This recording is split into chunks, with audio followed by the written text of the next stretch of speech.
Hay una pregunta de Sergio que dice: ¿cuál sería la profundidad máxima recomendada cuando aplicas la procaína en el músculo? Bueno, no hay una profundidad máxima. Puedes inyectar la procaína en cualquier parte del músculo. Da igual de inyectarla en un punto o en otro músculo. Sigue siendo músculo. Puedes inyectar donde quieras tú en el músculo, ¿eh? Y puedes también traspasar el músculo. Por ejemplo, si quieres puedes dejar la procaína en el peritoneo, si tú quieres, o intraperitoneal, intraabdominal. Puedes dejar el músculo dentro de puedes dejar la procaína dentro de la articulación. Puedes dejar el músculo, la procaína, perdón, o la lidocaína en cualquier nivel. Y tampoco no hará más efecto porque lo pinches más o menos profundo. Es decir, una inyección más profunda no quiere decir más efecto. Mayor cantidad de procaína o lidocaína tampoco es más efecto. Si yo quiero anestesiar, está claro que a más cantidad de anestésico, más efecto anestésico. Pero en terapia neural no. En terapia neural uno no puede decir, mira, yo voy a inyectar al 2% para conseguir un mayor efecto. No. Tú conseguirás un mayor efecto neural terapéutico si encuentras mejor los puntos, no porque inyectes más concentración de procaína, ni porque tampoco pongas más cantidad de procaína. Cuando yo empecé a hacer terapia neural, yo aplicaba terapia neural según lo que aprendí. Y cuando hacíamos el plexo pélvico, yo ponía 10 centímetros de procaína 1% en cada lado del plexo pélvico, por ejemplo. Yo ahora pongo 3 centímetros de procaína 0,5% en cada lado del plexo pélvico. Pongo un 25% de la procaína que yo ponía antes, que es lo que yo había aprendido con Payan. Y que él había aprendido con Peter Dosch y con Germán Duque. Es decir, y por ejemplo, en el ganglio senopalatino o cuando pincho en boca o en otras partes del cuerpo, yo pongo procaína al 0,5% aproximadamente y en cantidades pequeñas. Y veo fenómenos en segundos y veo efectos terapéuticos. Y no por más cantidad de procaína o por procaína más concentrada vais a ver más efecto, ni mucho menos. A veces sí que podemos poner un poco más de cantidad de procaína para bañar una área más extensa de terreno. Eso sí, pero igual para bañar más área, no para conseguir más efecto, dependiendo de donde quieras inyectar. Es decir, importante. No tiene un mayor efecto pinchar un ganglio que pinchar piel, ¿de acuerdo? Es decir, yo si pincho el ganglio estrellado, ¿tendré más efecto que si pincho unos puntos en piel? No, depende. Si el problema está en los puntos en piel o si ahí hay un punto reflejo cutivisceral importante, puede tener un efecto igual o mayor que el del ganglio estrellado o diferente, ¿de acuerdo? Es decir, pinchar más profundo no es más efecto. Pinchar ganglios vegetativos no es más efecto. Pinchar más cantidad no es más efecto. Pinchar más concentración no es más efecto. ¿De acuerdo? El efecto va a depender del punto, de si el punto que estás inyectando es un punto que está irritado o que tiene que ver con lo que está sucediendo. Bien. Después, Marcela, dejo una inquietud. ¿Hay alguna formación práctica en Barcelona para asistir? Sí, bueno, en Barcelona tenemos el máster en terapia neural médica y odontológica. Es un máster, es un título de la Universidad de Barcelona. No hay muchos títulos así en el mundo, la verdad es que hay muy pocos.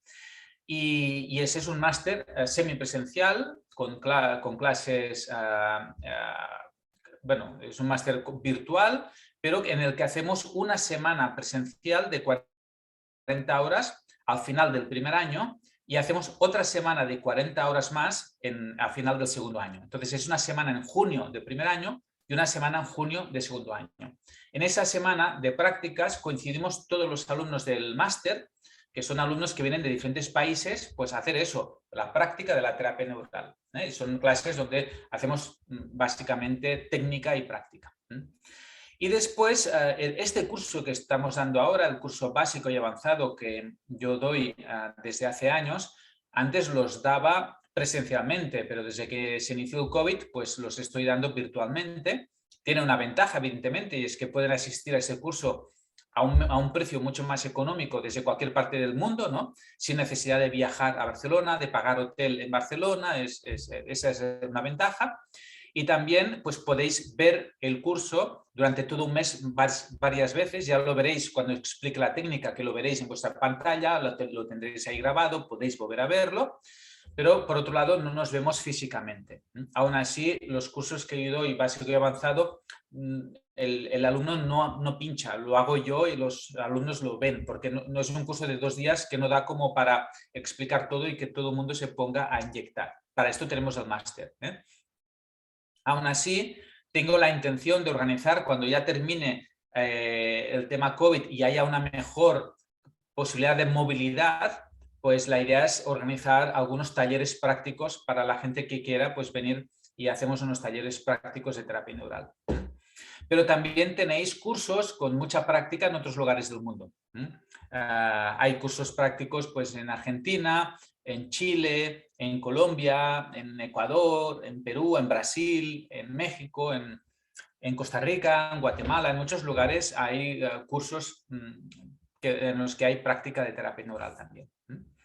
Bien, en caso de contractura muscular, aplica subcutáneo buscando la fase superficial o intramuscular, o las dos cosas. Las dos cosas. Yo lo que hago siempre cuando veo una contractura muscular, primero palpo, y la palpación tiene que ser suave al principio, suave, ¿de acuerdo? Para sentir la fascia superficial. En medicina muchas veces hacemos ya rápidamente una palpación brusca, profunda, fuerte. Si yo empiezo con fuerza en mi mano y buscando una palpación más bien profunda, me voy a perder toda la información sutil. La mayor parte de la información es sutil.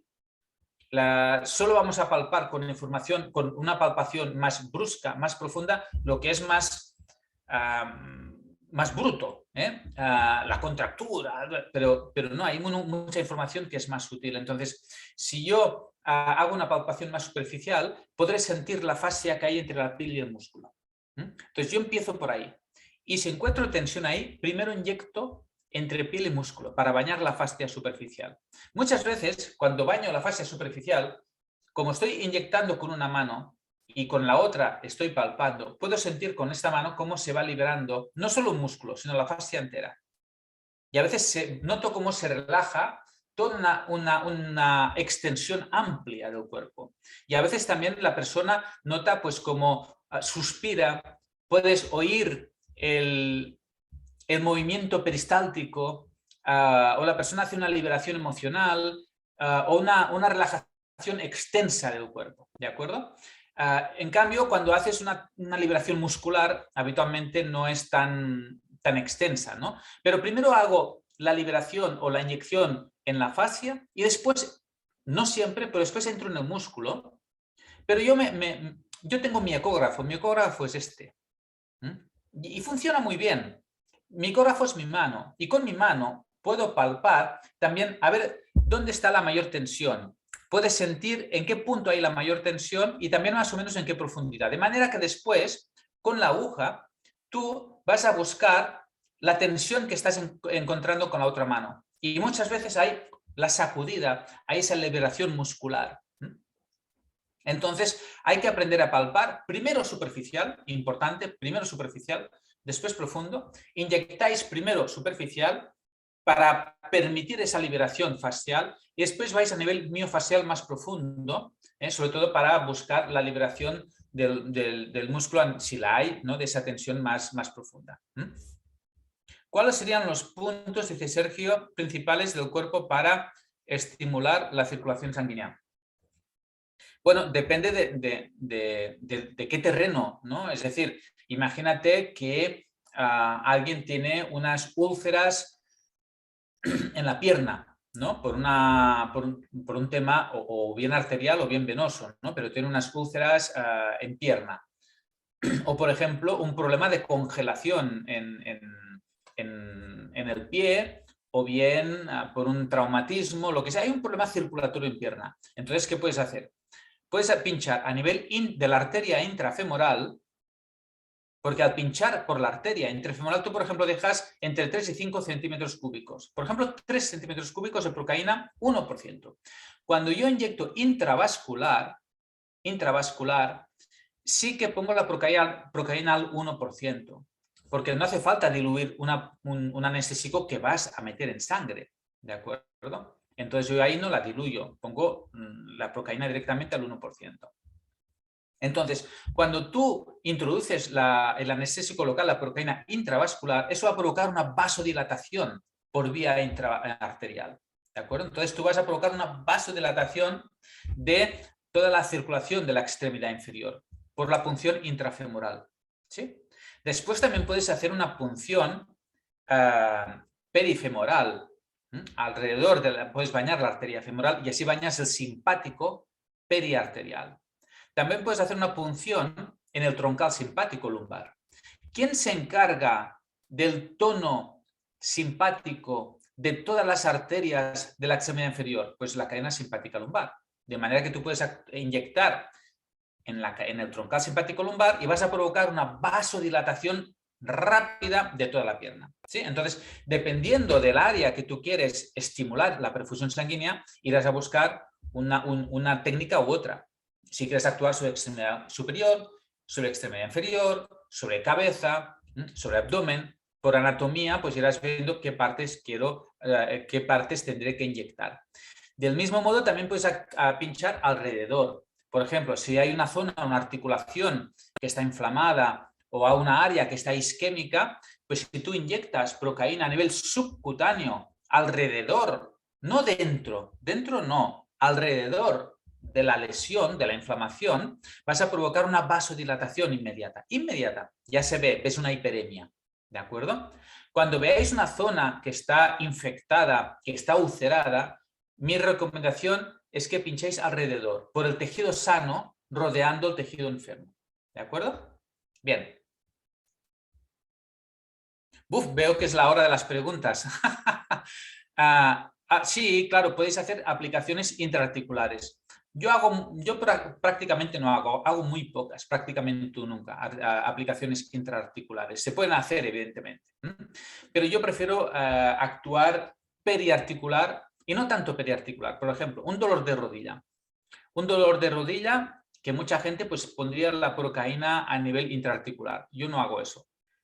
Yo hago primero historia de vida, porque si es una persona que tiene un problema en la pelvis, con infecciones de orina, infecciones de próstata, histerectomía, cesárea, ha habido una historia de pelvis, yo voy al plexo pélvico, aunque tenga un problema en la rodilla. Voy al plexo pélvico porque interpreto que este problema pélvico puede tener que ver con el dolor de rodilla, ¿de acuerdo? Y de la misma manera voy a mirar su boca, voy a mirar su historia de vida. No voy a ir a rodilla. En cambio, hay terapeutas neurales que cuando alguien tiene un dolor en la rodilla, inmediatamente le inyectan dentro de la rodilla y alrededor de la rodilla. Yo no trabajo así. No es ni mejor ni peor. Son diferentes maneras de trabajar. Yo os explico mi manera. Pensad que, porque seguro que os puede ser útil.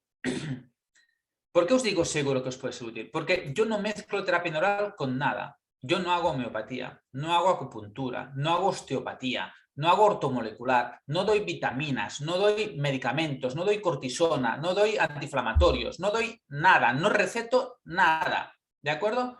Yo solo hago terapia neural. Por lo tanto, y veo pacientes de todo tipo. Veo pacientes que vienen con un desprendimiento de retina, que vienen con ansiedad, que vienen con fobias, que les acaban de operar de algo, que vienen con una colitis ulcerosa, que vienen con una prostatitis. Es que me da igual. Puede venir cualquier paciente con el síndrome X, me da igual, síndrome Z, me da igual, porque yo no voy a tratar el síndrome, yo no voy a tratar la enfermedad, yo voy a hacer una historia de vida, miraré, haciendo la historia, qué parte de su sistema nervioso autónomo vegetativo puede estar dañado y esté repercutiendo en su equilibrio y por eso va a aparecer la enfermedad.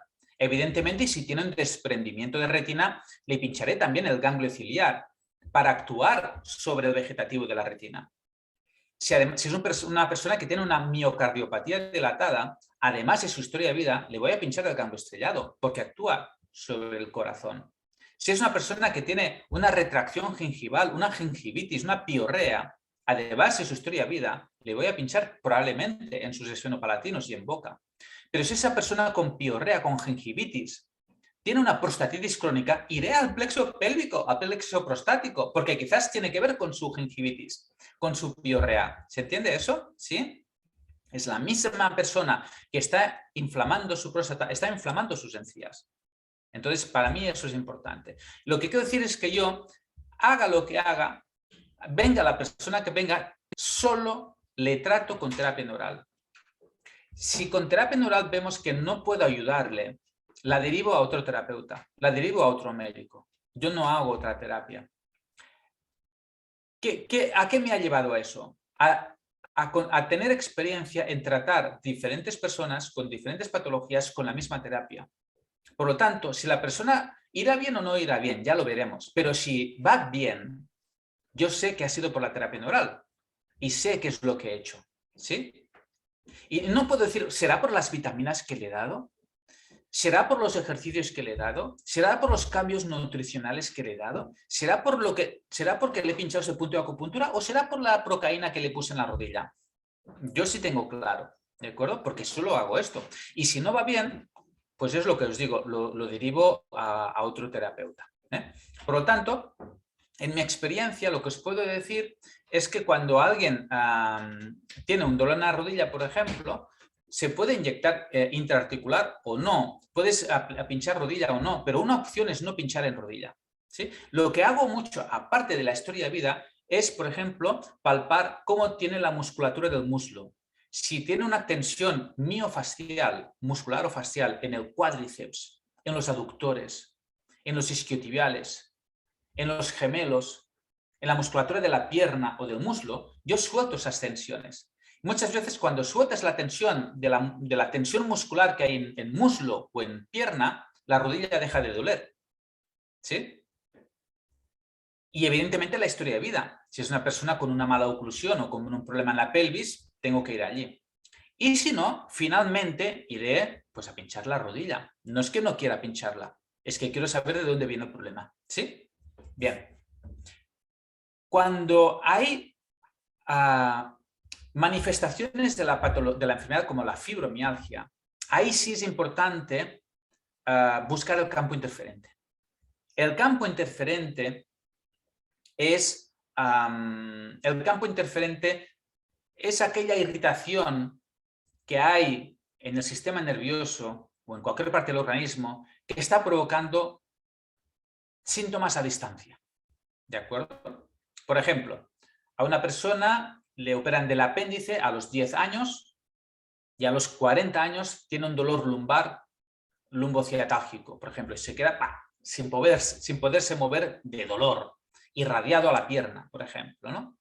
Entonces uno dice, bueno, ¿y qué tiene que ver un dolor a los 40 años, un dolor lumbar agudo, intenso, con una apendicectomía de los 10 años?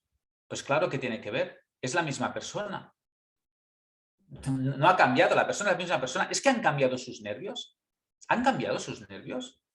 Esa persona que se llama Manuel y que tiene 40 años con un dolor lumbar, tiene los mismos nervios que ese Manolito que tenía 10 años. Es el mismo, sus nervios no han cambiado. Y si miráis bien, veréis que la cicatriz sigue estando ahí. ¿Se ha ido la cicatriz? No, la cicatriz sigue estando ahí. Toda su vida, desde los 10 años, ha tenido la cicatriz allí. Por lo tanto, una cicatriz, por un lado, es una alteración de su sistema nervioso, ¿sí? Hemos cortado fibras nerviosas. Cuando yo corto fibras nerviosas, puedo tener una repercusión inmediata o con el tiempo. Es decir, cuando yo hago una agresión a un sistema, a veces el síntoma no aparece inmediatamente. Cuando yo modifico un engranaje, quizás ese engranaje cambia algo, pero no empieza a dar síntomas hasta que ha dado millones de vueltas ese engranaje, ¿sí?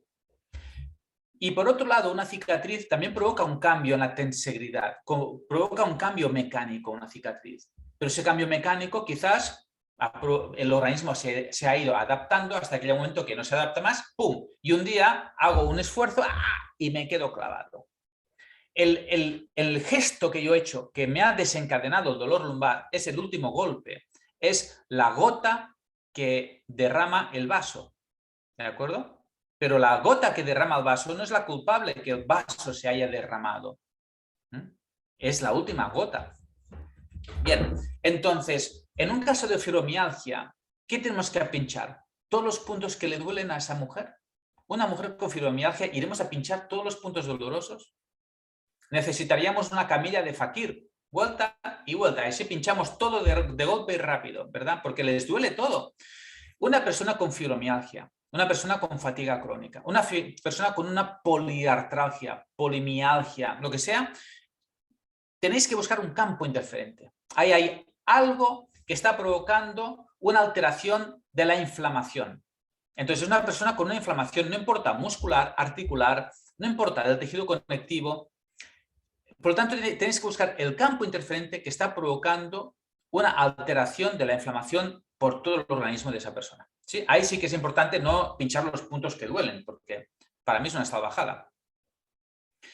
Teóricamente, la diabetes sería por déficit simpático. Bueno, no lo sé. Lo que sí está claro es que el sistema simpático interviene en el control de la glicemia. Eso está claro. Es decir, la aparición de la diabetes en una persona puede tener múltiples factores, ¿no? Pero el sistema nervioso vegetativo lo que sí hará es que ese diabetes esté más o menos compensada. Eso es evidente, porque el sistema nervioso autónomo interviene en la regulación de la glicemia. Ahora, que sea la causa, bueno, quizás en alguna persona sí. Quizás alguna persona puede tener una predisposición genética a la diabetes, pero no la manifiesta hasta que algo daña o desequilibra su sistema nervioso autónomo, ¡pum!, y aparece la diabetes. ¿De acuerdo? ¿Qué podemos hacer nosotros? Como siempre, mirar a ver si encontramos qué está desequilibrando su sistema nervioso autónomo, y en algunas personas igual veremos que sus niveles de glicemia se estabilizan y quizás alguna pues deja de tener una diabetes porque igual alguna pues había un elemento claro que podíamos modificar y en otras no. Cada persona es un mundo, pero evidentemente el sistema nervioso autónomo, y esto está más que demostrado, interviene en el nivel de glicemia de una persona. Bueno, y David pregunta, ¿la dilución de procaína 0,5 la realiza con solución salina? Sí, sí, sí. Ahora después os enseño un vídeo de cómo lo preparo, es muy sencillo. Pero sí, yo con suero fisiológico, con solución salina, saline solution. Sería fabuloso que compartieras el cuestionario de preguntas al paciente que utilices para establecer... bueno, sí, ahora no hay un cuestionario. No hay ningún cuestionario preestablecido. Yo no utilizo ningún protocolo para nada, ni siquiera para hacer las preguntas al paciente. Cada paciente es una hoja en blanco. Es una hoja en blanco cada paciente. No hay nada escrito previo. Porque las preguntas aparecen en función del diálogo. Es un diálogo. Es como si tú tienes un diálogo con una persona y tienes ya todas las preguntas previas. No, porque tú no sabes qué te va a responder a la primera pregunta.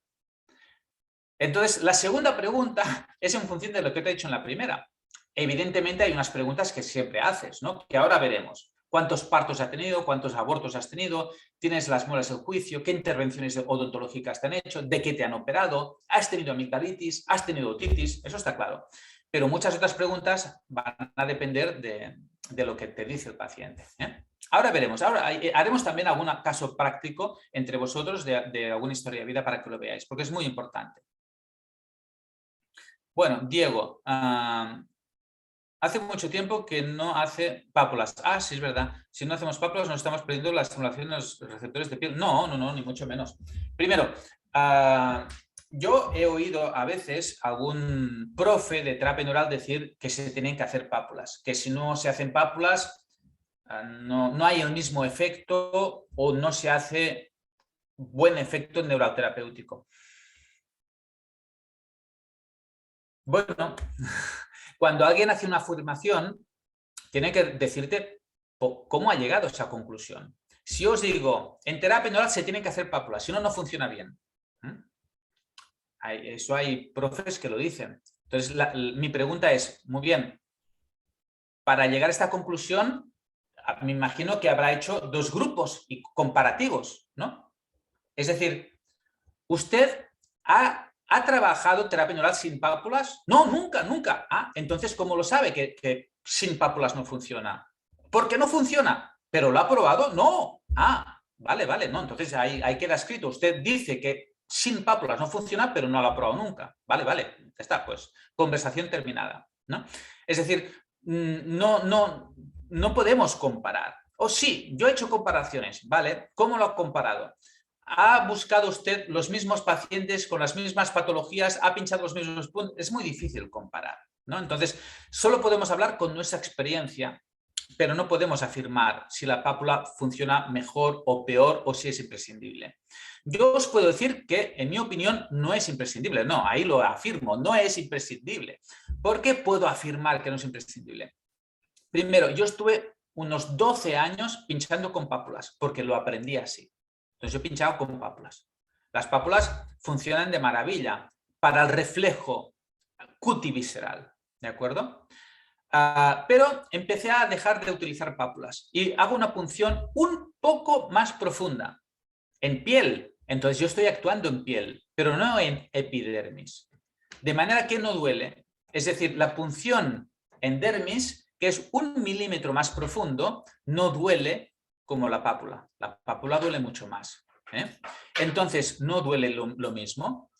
Pero ¿tiene efecto? Claro que tiene efecto. Si no, los médicos que llevamos 20 años o casi 20 años haciendo terapia sin pápulas, ¿cómo podemos pagar la hipoteca de nuestra casa si no funciona? ¿De acuerdo? Entonces, es evidente que sin pápulas funciona. Por lo tanto, si alguien dice que no funciona, lo está diciendo desde la no experiencia. ¿De acuerdo? Entonces, para mí, funciona igual pápula que no pápula.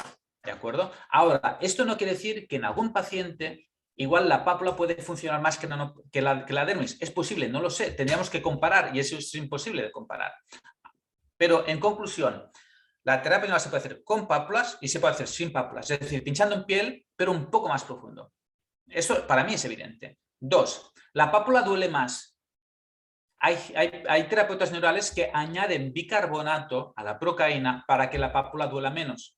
¿Sí? Porque el bicarbonato tamponiza la acidez de la procaína y entonces duele menos. Yo simplemente no le añado bicarbonato, simplemente inyecto procaína sin nada, sin bicarbonato, pero 1 milímetro o 2 más profundo, nada más. ¿Sí? Y sobre todo voy mucho al tejido facial, un poco más profundo, pero simplemente no trabajo con pápulas, excepto ocasionalmente. ¿Vale?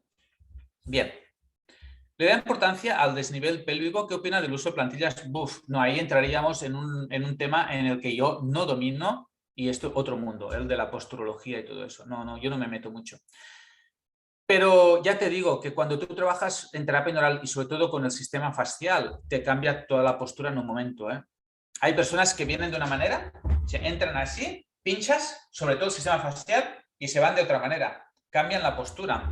Tengo una señora que vino con una cotilla que tenía una fractura de 3 vértebras, que venía con un corsé y que viene abrochado, le pincho, puntos de tensión facial, se levanta y ya no se podía abrochar el corsé, porque había cambiado completamente la forma de su columna.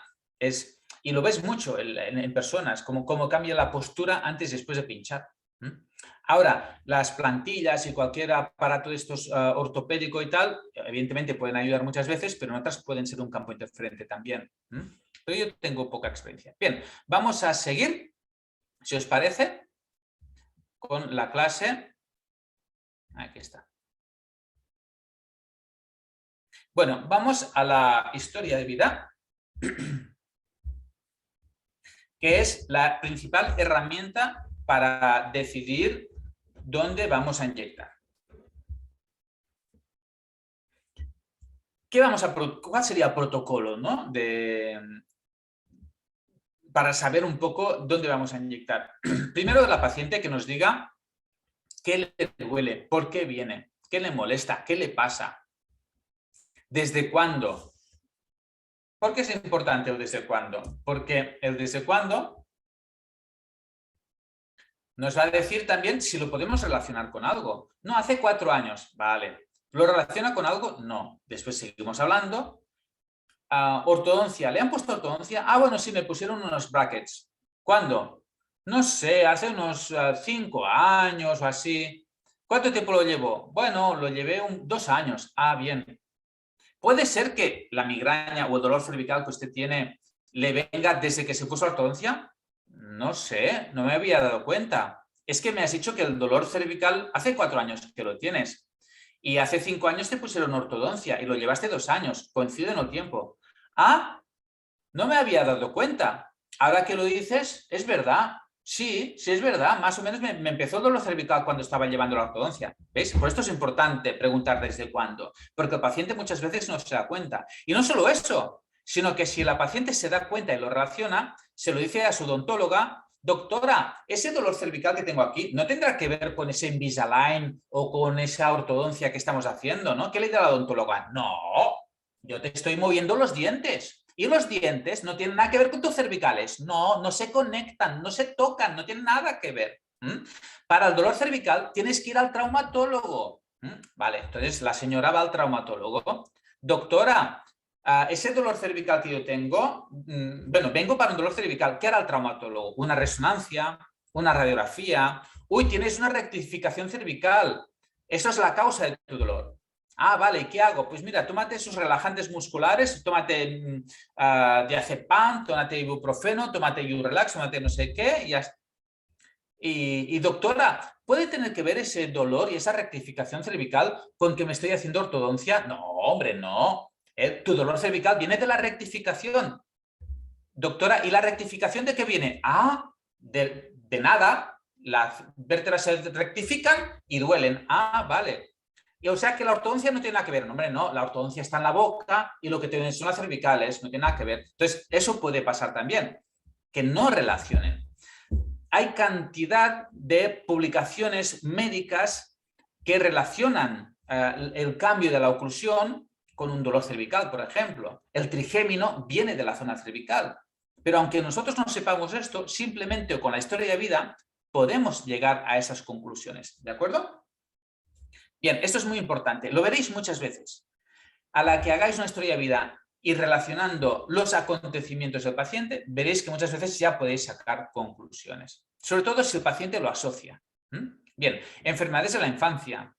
Siempre pregunto, y voy con un orden, ¿has tenido amigdalitis, otitis, sinusitis, problemas respiratorios, problemas intestinales, infecciones de orina, infecciones prostáticas? Es decir, pero son pocas preguntas, ¿eh? Me interesa garganta, oído, seno, pulmón, digestivo, genitourinario. En 2 minutos lo tienes preguntado, ¿de acuerdo? No hay que preguntar por órgano, por no sé qué, no, no hace falta. Yo les digo, algo pulmonar, sí, pulmonías, bronquitis, vale, pulmón. ¿Por qué? Porque yo hago mi traducción al sistema nervioso vegetativo. La inervación de pulmón y pleura es el estrellado y el segmento de tórax. La inervación de corazón es el estrellado y segmento dorsal y segmento cardíaco. ¿Sí? La inervación digestiva, plexo celíaco, segmento abdominal. A mí me da igual de entrada que si es hígado, que si es intestino delgado, que si es intestino grueso, da igual, digestivo. ¿Sí? Entonces yo ahora primero me interesa. Hay síntomas de garganta desde la infancia, aunque la persona ahora tenga 60 años, da igual. Hay síntomas de la infancia, de garganta, de oídos, de senos, respiratorios, digestivos, genitourinarios, eso sí me interesa, ¿vale? Infecciones recurrentes. Historia ginecológica en toda mujer. ¿Ha tenido hijos? ¿Abortos? ¿Cómo fueron los partos? ¿Fueron partos traumáticos o no? ¿Ha habido abortos? ¿Fueron provocados o espontáneos? Porque no es lo mismo, no es la misma experiencia un aborto que otro. ¿De acuerdo? Infecciones de orina, infecciones vaginales, en el hombre, infecciones prostáticas, incontinencia de orina, lo que sea. Disfunción eréctil. Cirugías, evidentemente es importante. Toda cirugía. Hay gente que dice, no, bueno, a ver, es que esto fue aquí solo me sacaron un lipoma. Da igual. Cualquier cirugía, cualquier cicatriz es importante. No hay nervios de segunda división. Todos los nervios forman parte de la red nerviosa. Es como la red eléctrica. ¿Verdad que si nosotros vamos a un enchufe y hacemos un cortocircuito con 2 cables pequeñitos y hacemos un cortocircuito, vamos a hacer un breakdown del sistema eléctrico de toda la casa, ¿verdad? Es decir, no necesitamos 2 cables grandes. Con 2 cables pequeños vamos a provocar un cortocircuito. El sistema eléctrico también el sistema nervioso también es eléctrico y también sucede lo mismo. No hay fibras nerviosas de segunda división. Cualquier cicatriz puede provocar una descompensación del sistema nervioso autónomo. Bien, cualquier cicatriz, no solo de cirugía. También si hay lesiones o cualquier otro tipo, ¿de acuerdo? O tratamientos odontológicos e infecciones odontológicas nos interesan mucho. Pregunto siempre, muelas del juicio, ¿las tiene o no las tiene? ¿Han salido o no? ¿Están incluidas, retenidas o han erupcionado? ¿Se las han extraído o no? Las muelas del juicio las pregunto siempre.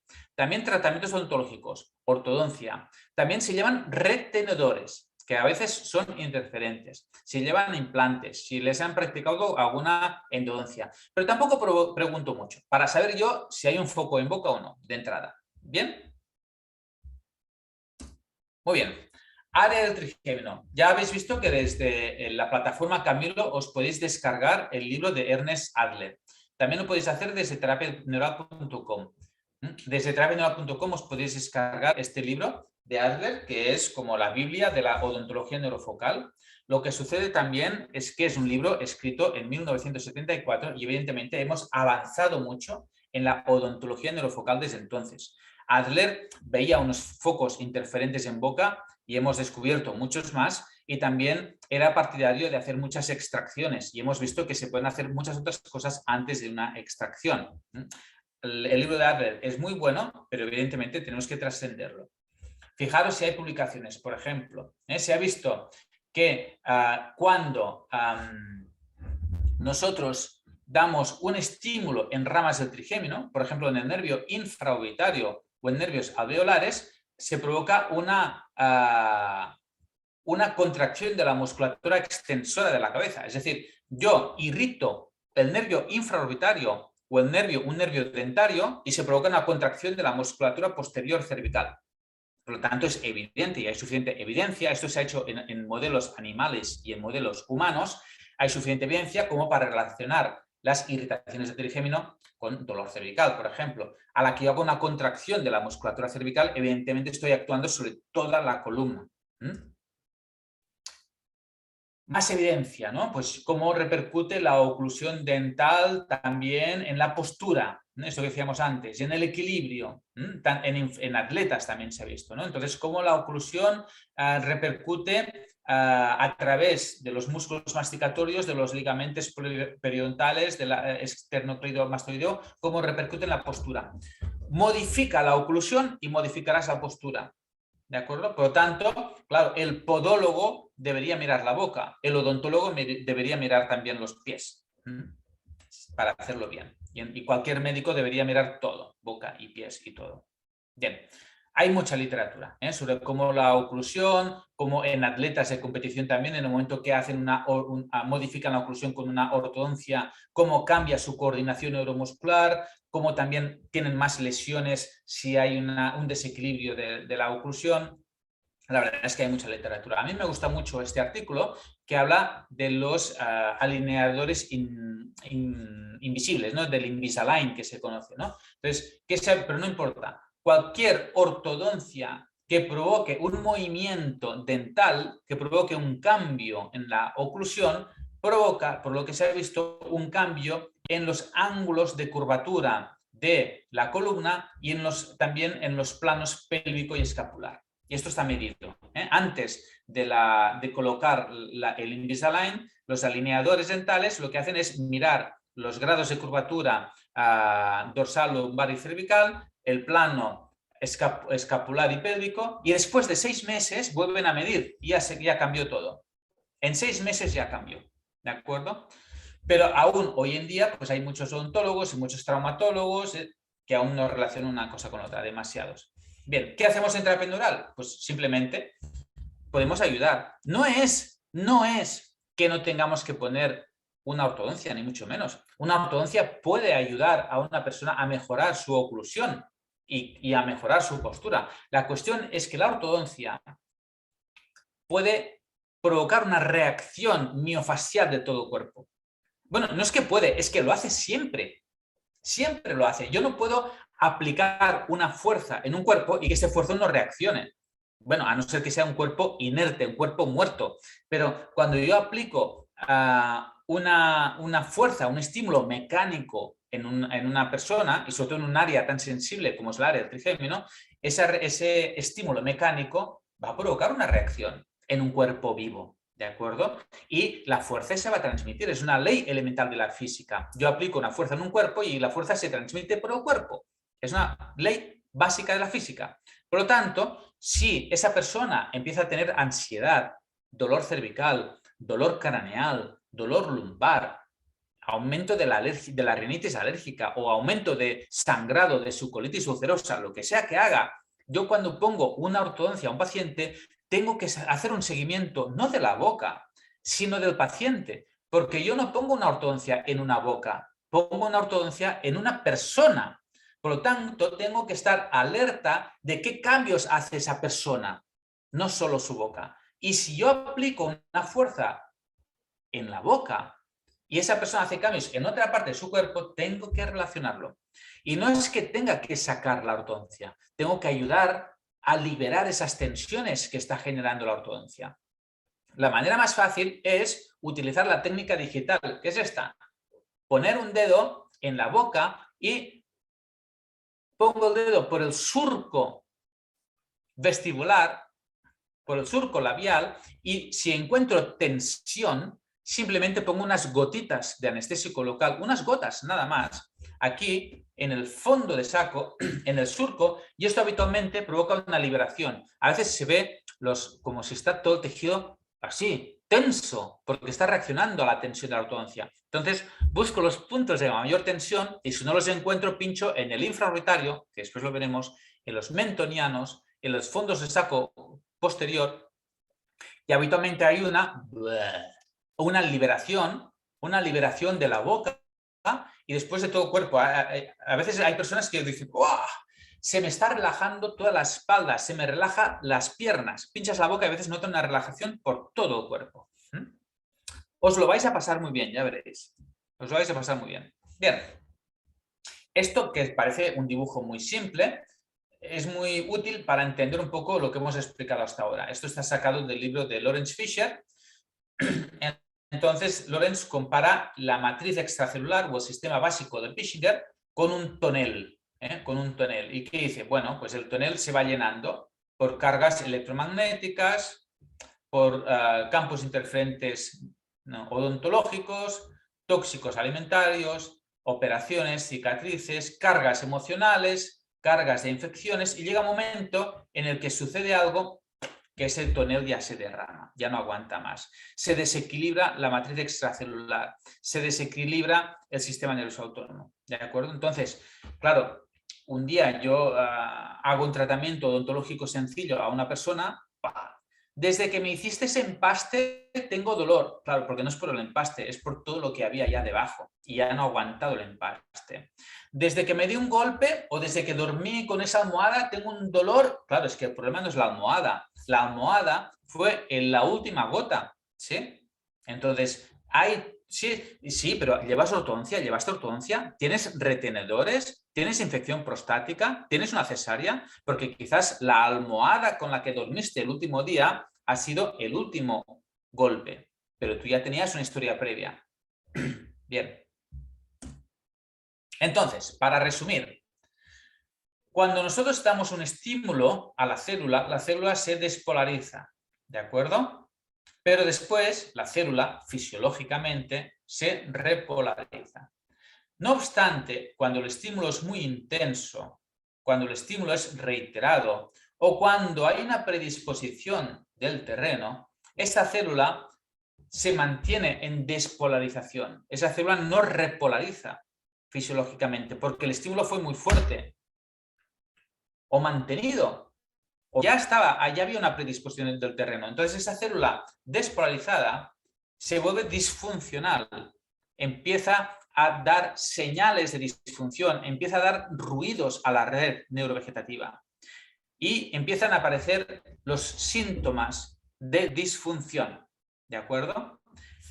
O incluso esa célula o ese tejido que está enfermo puede ser un foco irritativo, un campo interferente, ¿sí? Que pueda manifestar síntomas en otras partes del sistema nervioso vegetativo, allí donde haya también otras irritaciones o unas predisposiciones. ¿Qué es lo que buscamos en terapia neural? En terapia neural no vamos a los síntomas que aparecen. En terapia neural queremos ir a las zonas que están irritadas, enfermas, despolarizadas, para introducirles un anestésico local en baja concentración que les va a provocar una repolarización, va a estabilizar su membrana para ver si ese tejido, esas células recuperan su función y por lo tanto el sistema nervioso vegetativo puede también recuperar su función reguladora. ¿Sí? Y en todo eso, el sistema nervioso autónomo se comunica con el sistema, con las emociones y por lo tanto toda la esfera psíquica y emocional también va a repercutir sobre ese sistema nervioso autónomo. ¿De acuerdo? Hay mucha también bibliografía que nos va explicando incluso los mecanismos por los cuales las emociones y la psique repercuten a nivel fisiológico a través del sistema nervioso autónomo, repercutiendo también en el dolor, en la inflamación, en el edema, en la microcirculación. ¿Sí? Bien. Este es, por ejemplo, un artículo publicado por un amigo nuestro, que es Michael Gurevich, que es un amigo de Nueva York que hace terapia neural. Entonces ahí, por ejemplo, él publicó un par de casos de bulimia nerviosa tratados con terapia neural. Es decir, pero y hay pues, una cosa que vemos muy a menudo, ¿no? Pacientes, personas que tienen síntomas psíquicos, emocionales y tal, y podemos tratarlos perfectamente con terapia neural. Bien, ¿qué vamos a hacer entonces nosotros en terapia neural? Vamos a inyectar localmente ahí donde hay una infección, ahí donde hay un dolor. Podemos actuar en el segmento buscando el efecto cutivisceral, ¿sí? Vamos a buscar también los campos interferentes, es decir, esos puntos irritados que hay en alguna parte del cuerpo y que están provocando alteraciones a distancia. También vamos a buscar esa liberación fascial que nos va a ayudar a una mejoría de la circulación, a una mejoría de la regulación del sistema nervioso vegetativo. Todo eso nos va a provocar, entre otras cosas, una bajada de la excitación simpática y una subida del tono vagal. Bien.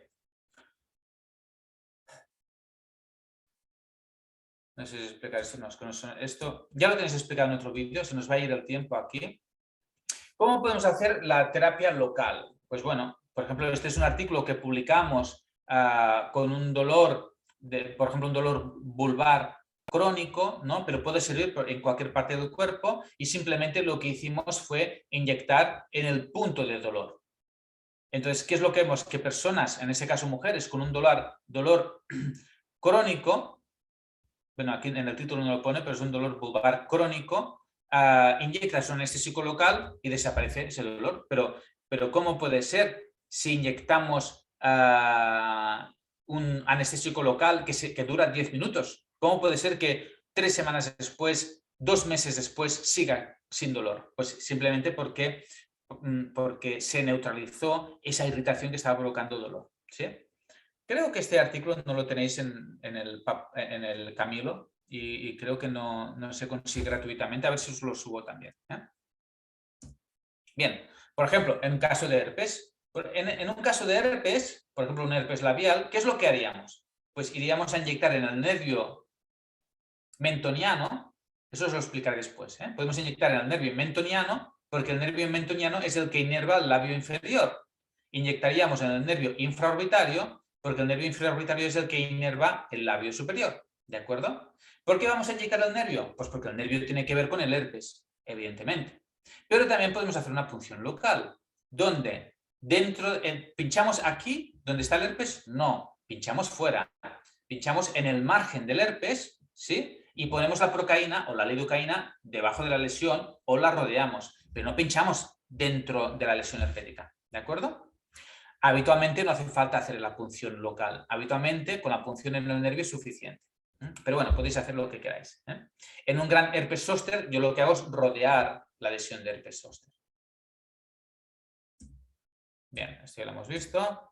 Segmento, ¿no? Bueno, esto es solo para que recordemos, ¿no? Cuando hay una inflamación en un órgano, podemos inyectar en piel, si queréis en pápula, si queréis en dermis, en músculo, en fascia, en nervio, ¿sí? En ganglio, para actuar sobre víscera. Esos son 2 artículos que hay en casos de cólico renal, ¿de acuerdo? Cólico renal, Y en uno incluso lo hacen con inyección de suero fisiológico. Y en otro lo hacen con inyección de lidocaína, pero hacen lo mismo. Es decir, van a pinchar en la piel, mira, aquí sí que hacen una pápula, en este caso hacen pápula, pero no solo pinchan pápula, hacen pápula para inyectar en piel y después inyectan en músculo. ¿De acuerdo? Es decir, cuando hay un cólico nefrítico o cualquier dolor intestinal o visceral, yo lo que hago es pinchar en piel, fascia y músculo. ¿De acuerdo? Voy a dejar el anestésico local en todo el tejido periférico de ese segmento cutivisceral. Bien. Por ejemplo, para actuar sobre vísceras torácicas, pulmón, pleura, corazón, pericardio, pues ¿qué haremos en el tórax? Pues iremos a inyectar en piel de tórax, porque al inyectar en piel de tórax estaremos actuando sobre el sistema nervioso y sobre el simpático también, ¿sí? Que tiene su conexión con la cadena simpática que inerva la víscera, ¿de acuerdo? Es decir, actuando sobre el sistema nervioso vegetativo, sobre todo simpático de piel, estaremos actuando sobre el sistema nervioso simpático de la víscera, ¿sí? Para actuar sobre el pulmón, pues además inyectaremos en el ganglio estrellado probablemente. Pero lo más importante y fácil es actuar sobre el segmento del pulmón. Después os explico cómo hacerlo, ¿vale? Lo veréis en imágenes. ¿Qué podemos hacer también? Pinchar en ganglios. Por ejemplo, el ganglio estrellado tiene un gran efecto sobre el sistema inmune y regula diferentes funciones. La presión arterial junto con el ganglio esfenopalatino, la función de tiroides, en una parálisis facial. Todo esto está publicado en publicaciones médicas, la mayor parte de ellas de revisiones por pares. El ganglio estrellado, por ejemplo, aquí tenéis el bloqueo del ganglio estrellado, ha visto que tiene unos efectos en mujeres con menopausias, en síntomas vasomotores. Fijaros que esto está publicado en una revista completamente convencional, The Journal of the North American Menopause Society. Como el ganglio estrellado, bloqueo del ganglio estrellado tiene un efecto en personas con síndrome de Raynaud. Bueno, aquí habla de terapia neural ya directamente, por lo tanto, esto evidentemente ya es una revista de medicina integrativa. Como el ganglio estrellado tiene también un efecto sobre la memoria, se hizo el estudio en mujeres de edad media, en un ensayo clínico. Por ejemplo, en una revista internacional de cardiología, como el ganglio esfenopalatino baja la presión arterial en personas con hipertensión esencial. En una revista de cardiología. Esto es pura terapia neural. Aquí tenemos el ganglio esfenopalatino que cuelga del nervio maxilar y al que nosotros podemos acceder por arriba o por dentro de la boca o incluso intranasal si queremos. Y ¿cómo vamos a actuar sobre el esfenopalatino? Bueno, y el esfenopalatino, ¿cómo se conecta? Pues con la cadena simpática, con el nervio facial, bueno, todo eso, ¿no? Entonces, esto lo explicamos en el curso avanzado. En el curso avanzado hablamos de los ganglios, pero para que sepáis pues, que podemos trabajar también con ganglios. Bien. Este artículo pues, habla de un caso de un campo interferente, por ejemplo. Habla de una mujer de 21 años con dolores abdominales severos, náuseas, vómitos desde hace 6 meses, que ha perdido 30 kilos de peso, varios ingresos hospitalarios y no encuentran de qué le viene eso a esa señora. Porque esta señora está con ese cuadro tan brutal de pérdida de peso, de náuseas, vómitos y dolor. ¿Pero qué le hacen? Pues me imagino ecografías, resonancias, análisis de sangre, ¿verdad? Hasta que llega a estos compañeros que son unos terapeutas neurales de Norteamérica y ¿qué hacen? Pues miran y ven que tiene un piercing en la lengua y tiene una cicatriz de amigdalectomía. Entonces lo que hacen es inyectar, le dicen que se retire el piercing y le inyectan en la cicatriz del piercing y en la cicatriz de las amígdalas. Inmediatamente esa mujer deja de tener dolor abdominal. Y ahí se recuperó, ya desapareció su cuadro. Esto es un caso típico de campo interferente. Una cicatriz o una infección o un piercing o lo que sea que está desestabilizando su sistema nervioso autónomo. ¿Qué son dolores abdominales? Náuseas, vómitos. Pero todos esos son síntomas vegetativos. Su vegetativo estaba chillando, estaba chillando. Entonces ellos encontraron qué era lo que estaba haciendo chillar a ese vegetativo. ¿Se entiende bien eso? ¿Se entiende bien ese concepto? La importancia de la historia de vida. En vez de inyectar en el abdomen, en vez de inyectar, fueron a mirar qué es lo que estaba provocando esa desestabilización. Bueno, pues los mismos autores publican otro artículo en personas con un dolor crónico, creo que es un dolor crónico de lumbar o creo que es lumbar, y cómo estaba asociado a cicatrices de operaciones de mama. Y a pinchar la cicatriz de la operación de mama desaparecía el dolor lumbar. Ese artículo de aquí me encanta. Está publicado en una revista de reumatología por autores que son profesores de reumatología, de oftalmología y el otro de inmunología. No saben nada de terapia neural y ni siquiera inyectan un anestésico local. Pero a nosotros nos va de perlas ese ejemplo. Fijaros, es una persona que lleva 16 años con una artritis reumatoide, con su analítica, con sus factores reumatoidales positivos y con su dolor articular. Y esa persona, después de 16 años, va a un médico que le dice, mira, cuando yo aprieto la boca, me molesta este diente y después noto que me empeoran mis dolores articulares. Se encuentra con un médico que la escucha a esa persona. O sea, es algo rarísimo, no sé en vuestros países, pero aquí en España muchas veces el médico no escucha al paciente cuando dice algo así. Dice, eso son tonterías, eso no tiene nada que ver. ¿Qué tendrá que ver que tú aprietes ese diente con tus dolores articulares? ¿No? Pues así no vamos a descubrir nada. Se encontró con un médico que la escuchó y le hizo una radiografía del diente, sin ser odontólogo, imagínate. Y en la radiografía del diente no se veía nada. Aún así, como el paciente decía que cuando se apretaba ese diente le empeoraban los dolores articulares, decidieron, como era un diente endodonciado, decidieron retirar el diente. Al retirar el diente vieron que había una infección apical. Y en el momento que retiraron el diente y limpiaron la infección, desaparecieron los dolores articulares. Y no solo eso, sino que años después seguía sin dolores articulares e incluso se negativizaron los factores reumatoidales en su analítica. ¿Qué vemos aquí? Un puro campo interferente. Ni siquiera hizo falta inyectar un anestésico local. Si yo fuera terapeuta neural, antes de sacar el diente, le inyecto con el anestésico local en el diente. Y puede pasar, cuando hay un campo interferente, que si tú inyectas con el anestésico local en el campo interferente, lo neutralizas por un momento, lo desconectas por un momento y puede ser que aparezca una mejoría inmediata del síntoma, que dure unos minutos, unos días, unas semanas, unos meses, no se sabe. Bueno, cada caso es diferente. Entonces, inyectando el anestésico local podríamos haber desconectado la interferencia de ese diente y podría haber mejorado. Con lo cual nos confirma que ese diente es la causa de esa poliartralgia o de esa artritis reumatoide. Pero cuidado, a veces inyectamos en un diente que es un campo interferente o inyectamos en alguna zona que es un campo interferente y no siempre se desconecta, ¿de acuerdo? Es decir, si yo inyecto en el diente que está provocando esa artritis reumatoide y no hay una mejoría, no puedo decir, mira, pues pensaba que era un campo interferente y no lo es. No, puede serlo.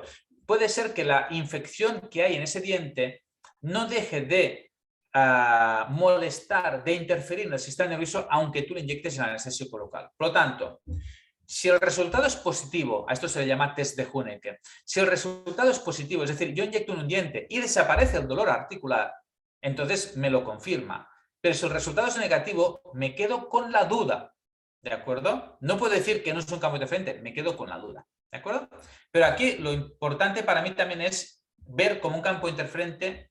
Cuando retiramos el campo interferente, desaparecen los dolores articulares, incluso sin, en algunos casos como este, que se trata de un diente infectado, sin inyectar el anestésico local. Puro campo interferente. Bien, ¿qué sucede también? Que las emociones van a provocar también una cascada bioquímica, ¿verdad? Que acabará provocando una respuesta, una acción sobre el sistema nervioso autónomo. Y con el sistema nervioso autónomo inerva fascias, músculos y vísceras, va a provocar un cambio fascial, muscular, visceral. Por lo tanto, cuando yo palpo, Cuando yo estoy tocando las fascias del músculo, hago una palpación visceral, voy a encontrar puntos de mayor tensión y esa tensión puede ser un reflejo emocional, ¿sí? Es lo que se llama la somatización. Entonces, si yo dejo el anestésico local en los puntos donde encuentro mayor tensión facial o miofacial, pueden provocar una liberación a través, en sentido inverso, del sistema nervioso autónomo por el reflejo cutivisceral e incluso a provocar una liberación emocional. De hecho, muchas veces hay reacciones emocionales cuando hacemos una liberación miofascial. Yo os aconsejo que utilicéis siempre en vuestro consultorio, además de agujas y anestésico local, un paquete de pañuelos de papel, porque muchas veces hay personas que se ponen a llorar inesperadamente. Entonces, un buen terapeuta neural también tiene que tener ahí unos pañuelos de papel. Para terminar este paquete de diapositivas, ventajas de la terapia neural. Como decía Lorenz Fischer de Suiza, es un tratamiento que se puede utilizar y realizar de manera rápida, ambulatoria, tiene un bajo coste y con mínimos efectos secundarios. Y la inyección repetida del anestésico local puede conducir a la extinción de la irritación patológica que está almacenada en el sistema nervioso simpático y de este modo se puede restablecer la perfusión y el funcionamiento de los tejidos. Y como decía nuestro maestro Julio César Payán de Colombia, con eso también podemos contribuir a una autoecoorganización del ser, es decir, que la persona, mucho más allá de lo que es físico, haga una autoecoorganización, es decir, busque su propio equilibrio, no solo físico, sino también emocional y con su entorno social. Bien, hasta aquí este primer paquete.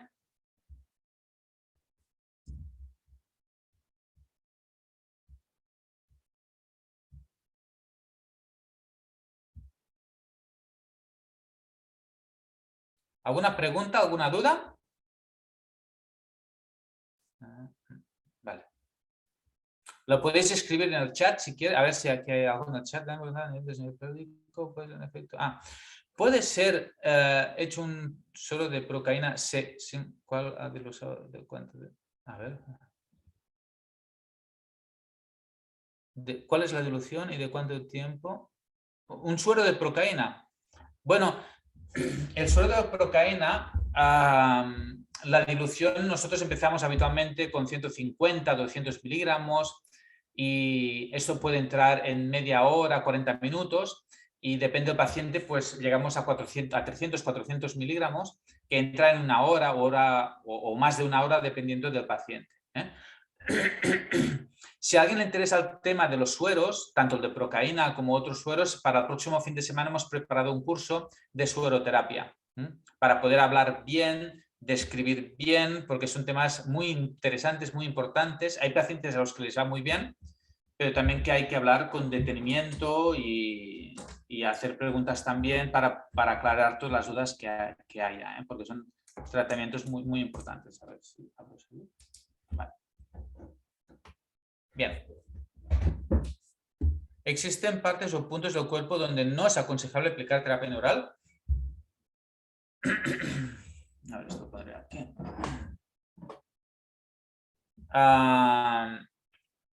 A ver, puedes pinchar donde tú quieras, pero claro, hay lugares donde anatómicamente está claro que anatómicamente no lo haremos. No pincharemos dentro de un globo ocular, evidentemente, ¿no? A no ser que sea accidentalmente, pero podemos pinchar en el ganglio ciliar para actuar sobre el globo ocular. No pincharemos dentro de pleura, evidentemente, pero sí podemos pinchar dentro del peritoneo, porque dentro del peritoneo no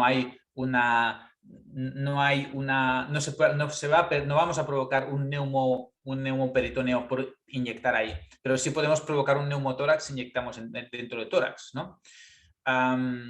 Pero fuera de eso, no pinchamos dentro de los órganos tampoco habitualmente.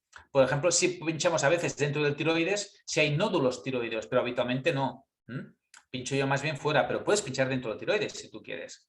No pinchamos dentro de la próstata, sino alrededor de la próstata, pero si quieres puedes pinchar dentro de la próstata.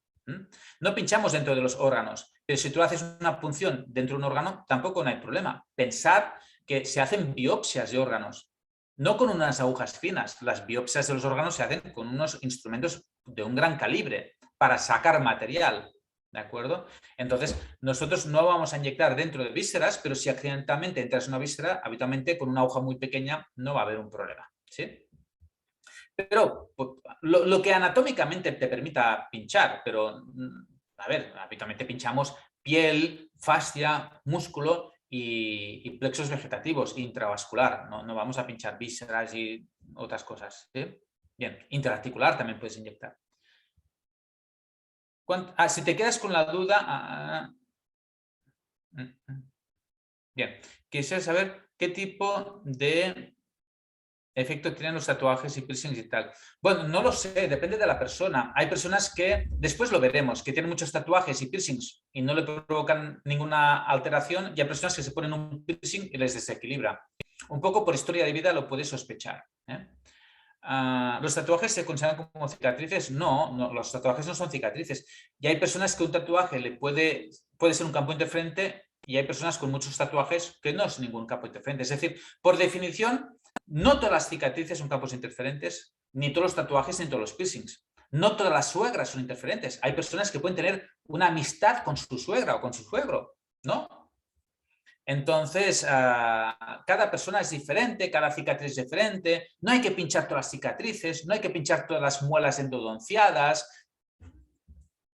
Individualizar, individualizar. No hay que pinchar. Hay terapeutas neurales que pinchan todas las cicatrices, pero ¿por qué? ¿Qué te ha hecho ese paciente a ti? ¿Qué te ha hecho ese paciente para que tú le pinches todas las cicatrices? El problema es tuyo, que ves una cicatriz y la quieres pinchar, pero igual no es ningún problema para ese paciente, ¿de acuerdo?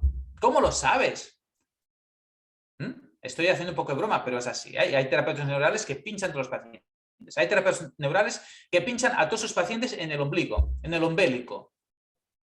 ¿Por qué hay que pinchar el ombligo a todo el mundo? ¿Por qué? ¿Es una ley de Dios? ¿Un mandamiento? Todos los mamíferos tenemos ombligo. ¿Es un campo interferente? ¿Es el pecado original? O sea, no hay que pinchar el ombligo a todo el mundo. Selecciónalo para el paciente que tú creas que tienes que pinchar el ombligo, ¿sí? No todas las muelas del juicio son malas, no todas las muelas del juicio son interferentes, aunque estén así. No, una persona puede vivir en equilibrio con su ombligo, puede vivir en equilibrio con su cordal retenido, ¿sí? No hay que sacar todos los cordales. ¿Los implantes son buenos o los malos? Esto ya os lo dirá Irina, nuestra odontóloga. Después os lo explicará, que creo que ya está por aquí. A ver si está por aquí. Sí. Es decir, no todo es bueno, no todo es malo, hay que individualizar. Bien.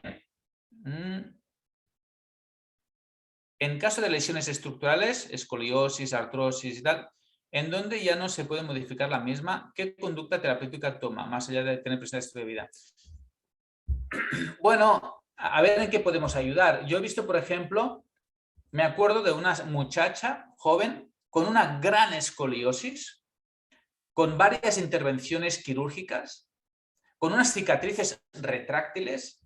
Claro, tenía dolor de espalda, entre otras cosas, y tenía unas escoliosis esas que eran muy deformadas, que habían reintervenido varias veces su columna, con una piel pétrea.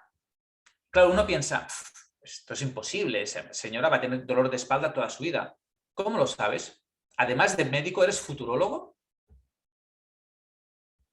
Claro, ¿cómo un médico le puede decir a un paciente, esto no tiene cura? Le está diciendo, es que si tuviera cura, yo lo sabría. Como yo no lo sé, es que no tiene cura. No hay ninguna publicación que haya demostrado... Un momento, ¿te las has leído todas? Porque hay muchas, ¿eh? Hay muchas publicaciones. Esto no está demostrado, ¿cómo lo sabes? ¿Lo has leído todo? En turco también, porque en turco se publican muchas cosas. ¿Has leído también todo lo que está publicado en Turquía? No sé. Entonces, ¿cómo como médico podemos decir que alguien no tiene cura? Lo que podemos decir es, mira, no sé qué hacer contigo. Eso sí lo podemos decir. Yo no sé qué hacer, no sé cómo ayudarte, ya lo hemos probado, ni siquiera se me ocurre por dónde empezar, mejor vayas a otro médico, yo no sé qué hacer. Ya está, no pasa nada. Sigues siendo un buen médico. Incluso eres mejor médico si dices eso. Yo creo que si a alguien le dices, no sé qué hacer contigo, eres mejor médico. Que no se le dices, esto no tiene cura. ¿Cómo lo sabes? Porque es una enfermedad incurable, pero que sea... ¿Quién dice que es incurable? ¿No hay enfermedades incurables que igual dentro de un mes ya no serán tan incurables? No lo sé. ¿O dentro de 10 años? Cuando alguien tiene una hipertensión, su hipertensión no se puede curar, su diabetes no se puede curar. Estamos hablando de personas vivas, personas vivas. Entonces, si están vivos, ¿no puede cambiar su metabolismo? ¿No puede cambiar algo? En la historia de la medicina han pasado cosas inexplicables, muchas. Seguro que habéis visto pacientes que han tenido una evolución que no os esperabais, inexplicable. Entonces, yo lo que he aprendido es que a los pacientes no les puedo decir ni que se van a curar ni que no se van a curar. Yo no sé nada. Yo solo les puedo decir, mira, vamos a probar y a ver cómo va. Me acuerdo de una muchacha que vino, una niña que vino con 8 años y tenía un diagnóstico de agenesia de cuerpo calloso. Era una niña con múltiples crisis epilépticas cada día, no hablaba, no se comunicaba apenas, iba en silla de ruedas, no andaba. Y vino a visitarse su abuela. Y su abuela venía con infecciones de orina.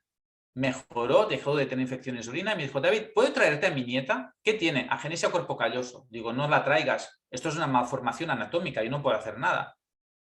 David, es que a mí me ha ido muy bien. Sí, pero tú tenías infecciones de orina. No tienes una malformación anatómica.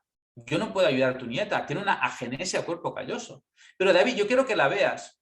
Entonces ahí me di cuenta que terminaba antes esta conversación, se le decía, muy bien, que venga el martes tu nieta. Ya está, veo a su nieta, pincho en su nieta, no le va a ir bien y listo. Que convencer a la abuela era muy difícil. Y bueno, pues trae la niña. Bien, la niña viene. ¿Yo qué hago? Historia de vida y terapia neural. Entonces le inyecto cuero cabelludo, le inyecto ganglio estrellado, alguna cosita más y esa niña empieza a disminuir sus crisis epilépticas. Y esa niña que no miraba, empieza a mirar. Y esa niña empieza a interactuar más con sus padres. Bueno, pues vamos pinchando, esa niña empieza a caminar. Camina a su manera, pero camina. Y empieza a cantar, y empieza a hablar. Tiene sus limitaciones, tiene sus déficits, pero es una niña que se comunica, que camina y es mucho más autónoma. Bueno, si hubiera sido por mí, yo no la trato. ¿Por qué traté a esa niña? Porque yo no creía tanto en la terapia neural como para eso. Pero la abuela, que no ponía límites, la que no ponía límites era la abuela, pues por eso mejoró la niña. ¿Sí? Entonces, no pongáis límites antes de empezar. ¿Sabéis qué pasó después con esa niña? Que los médicos de Vallebrón, de un gran hospital de Barcelona, los médicos que llevaban a esa niña, cambiaron el diagnóstico. Porque la evolución que había hecho no era compatible con el diagnóstico. Por lo tanto, en vez de aceptar que una niña con ese diagnóstico había tenido esa evolución, lo que hicieron fue cambiar el diagnóstico. Y dijeron que no tenía una agenesia cuerpo calloso, que se habían equivocado cuando tenía 8 años, que el diagnóstico era otro, ¿no? Le cambiaron el diagnóstico, no me acuerdo cuál le pusieron. ¿Qué os quiero decir con eso? Que no pongáis límites, somos seres vivos con un sistema nervioso vegetativo, ni para bien ni para mal. Entonces, ya está. Probad historia de vida y siempre es lo mismo. ¿Con qué frecuencia recomiendas pinchar? ¿Una vez por semana? Depende de tu agenda, depende de dónde viene el paciente, ¿no? Por ejemplo, cuando fui a dar una charla a Istambul, en Turquía hay una buena escuela de terapia neural. En Turquía la terapia neural, la verdad es que ha crecido mucho, es quizás donde están haciendo más investigación ahora, y me invitaron a dar una charla en un congreso internacional que hicieron allí hace unos cuantos años ya. Y después de la charla vinieron unas médicas de ahí, de Turquía, y me dijeron eso, que cada cuándo pinchaba yo. Y les dije, bueno, habitualmente una vez al mes. O sea, yo al paciente le digo, ven dentro de un mes. Y dijeron, ostras, ellas pinchaban 2 o 3 veces por semana al paciente. Es decir, hay lugares, en Bélgica también, en Suiza, por ejemplo, en Suiza, en Austria, en Alemania, la terapia neural está financiada por sus aseguradoras. Y tu médico de cabecera puede hacer terapia neural. Entonces, claro, si tú tienes tu médico de cabecera en tu ambulatorio, en tu centro de salud, que hace terapia neural y eso está financiado por la Seguridad Social o por tu mutualidad, entonces él puede decirte, ven cada semana. Porque tienes un dolor articular, tienes una gonartrosis, una migraña, lo que sea, entonces van a hacer 4, 5, 6 sesiones, pero también trabajan muy con segmento, con terapia neural local y segmental, y pinchan cada semana hasta que van viendo una mejoría. ¿Sí? Es una manera de trabajar, ni mejor ni peor, son diferentes maneras de trabajar. En mi caso, que el paciente paga cada visita y a veces vienen de 20 kilómetros, de 50 kilómetros, de 100 kilómetros, de 200 kilómetros de distancia, de lo que sea. Entonces yo veo al paciente y intento hacer una historia. No me estoy media hora o 15 o 20 minutos como quizás en Suiza, que hace una terapia local y ven a la paciente cada semana. Me estoy una hora, hago una historia de vida, busco campos interferentes, ¿sí? Y le digo, ven dentro de 3 semanas o dentro de un mes. ¿Sí? Pero quizás pincho más puntos. Por ejemplo, en Colombia, depende del lugar, en la escuela de Bogotá, la escuela de la Universidad Nacional de Colombia, pinchan muy poco al paciente y le hacen ir cada semana. Oímos polos amigdalares. Venga usted dentro de una semana que pincharemos la cicatriz de apéndice. Y entonces ellos pueden seleccionar, pero claro, a veces el paciente está 4 horas para acudir a la sesión de terapia neural. Entonces, yo trabajo de otro modo. Cuando vengo al paciente, yo le pincho los polos amigdalares, la cicatriz de apéndice, los cordales, le hago un estrellado y le digo, bueno, dentro de un mes a ver cómo ha ido. ¿Sí? ¿Qué es mejor, qué es peor? No lo sé. Lo que está claro es que en uno requiere más visitas o menos visitas. O incluso puede encarecer el tratamiento.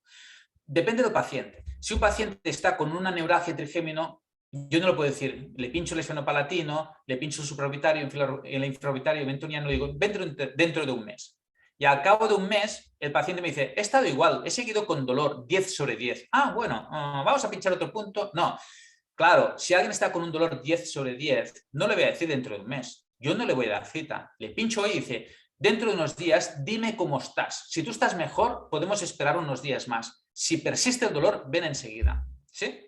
Entonces, adaptamos el paciente, adaptamos la frecuencia al caso. Del mismo modo, si esa persona está con mucho dolor y yo le digo, ven la semana que viene, porque con tanto dolor quiero verte la semana que viene. Pero si tú estás mucho mejor, anula la cita y ven dentro de 3 semanas. Si alguien está mucho mejor, ¿por qué tiene que venir?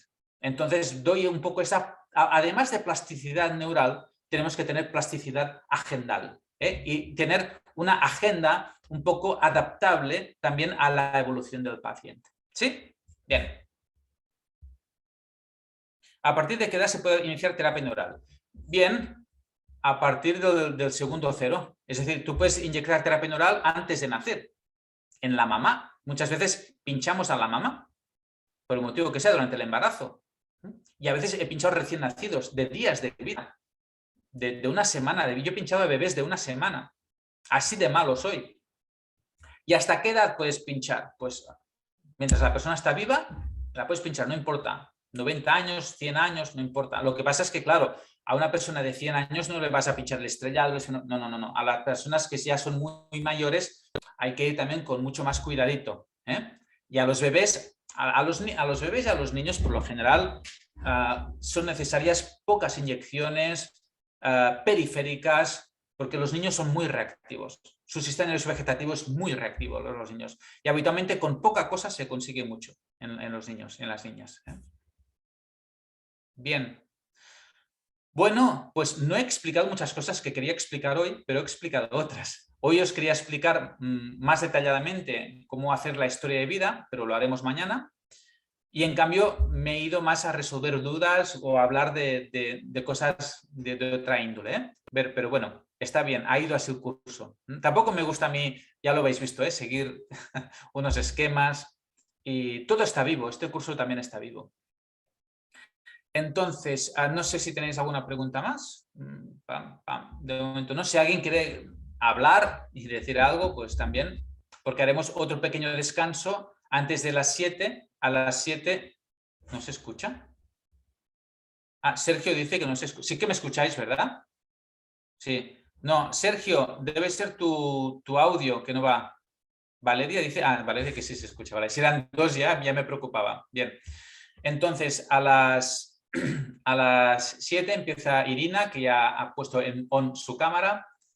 Y entonces podemos hacer un poco de descanso, porque su parte es mucho más pesada. Es odontología, imaginaros. Muy pesada la odontología. Bueno, en el máster de terapia neural, claro, pues hay también una parte importante de odontología. A los médicos les cuesta mucha parte de odontología porque es lo que hace la ignorancia, el desconocimiento, ¿no? Y nos cuesta mucho entrar en boca. Pensad que yo llevo en el mundo de la terapia neural desde que yo tenía 23 años, creo, 24 años. Y bueno, tengo 30, o sea, no hace tanto. No, tengo 52 o 53, no sé. Entonces, llevo casi 30 años con la terapia neural, ¿vale? Me sigue costando la boca.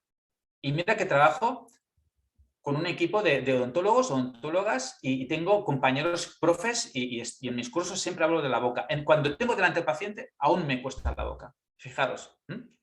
Entonces, si a mí me cuesta la boca, que llevo años con esto, pues me imagino pues, que la mayor parte de médicos que aún no les han hablado la boca les cuesta mucho más. Cuesta mucho, porque como no la hemos tenido presente, cuesta mucho. Entonces, de lo que os explicará después Irina, Irina es odontóloga y ella es odontóloga del Instituto de Terapia Neural también. Tenemos la suerte, pues junto con Xavi, que no sé si igual está por aquí también, y con Albert, pues bueno, formamos un equipo de médicos, enfermeras y odontólogos y trabajamos con los mismos pacientes. Esto es una suerte. O sea, podemos hacer, ¿no?, la interconsulta entre pacientes y la verdad es que aporta mucho porque aprendes mucho, ¿no? Entonces, de lo que os va a explicar Irina después, lo importante es que os llevéis mensajes claros. No importa si hay cosas que... Ella va a explicar la parte de odontología neurofocal básica. A algunos odontólogos hay una parte que quizás les aburre, ¿no? Pero a los médicos hay que explicarles eso. Y a algunas partes, a algunos médicos se les va a escapar. No importa. Lo importante es que os quedéis con mensajes claros, básicos, para que los incorporéis en vuestra visita del lunes, si es los que trabajáis el lunes, ¿vale? Entonces, que incorporéis. Y si sois odontólogas también. Hay cosas que tendréis que incorporar de nuevo. Y esto es lo más importante de este curso. Si hacéis un cambio en la manera en cómo vosotros veis al paciente, cómo lo abordáis. ¿De acuerdo? Eso es lo más importante. Bien, pues son y 47. ¿Os parece si dejamos 12 minutos de descanso? ¿Sí? Y a las 7 en punto, hora de aquí de Barcelona, la que sea en cada país diferente, dentro de 12 minutos nos conectamos de nuevo con Irina, ¿vale?